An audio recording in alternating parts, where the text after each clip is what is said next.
សួស្តីអ្នកទាំងអស់គ្នាថ្ងៃនេះខ្ញុំមកបង្ហាញអំពីត្រង់ Smart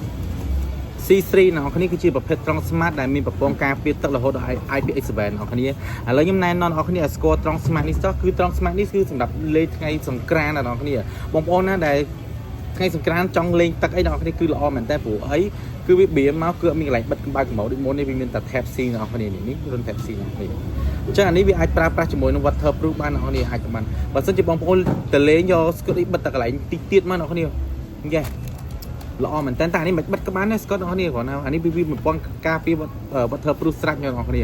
ហើយអានេះគឺកម្លាំងវារហូត24បានអ្នកគ្នាទោះមនុស្សច្រើនយ៉ាងណាក៏ដោយគឺវាអត់សូវរំខានសម្លេងរបស់វាព្រោះ24វ៉ាត់វាប្រើលើ Eco Ego ខ្លាំងមែនតើអ្នកគ្នាដុតច្បាស់សម្លេងដុតច្បាស់មែនតើអ្នកគ្នាហើយពីរោះអ្នកគ្នាសម្លេងបើខ្លាំងក៏អត់បែកអ្នកគ្នាអញ្ចឹងខ្ញុំសុំណែនាំតម្លៃវាតែ$49បងប្អូនអ្នកគ្នាហ្នឹងហើយកម្រិតថ្មវាដឹងហើយគឺបើកបាន2ដល់10ម៉ោងអ្នកគ្នាហើយ Bluetooth វា 5.3 អ្នកគ្នាអាចប្រើប្រាស់បានឆ្ងាយអ្នកគ្នាយើងដេកបានឆ្ងាយអ្នកគ្នា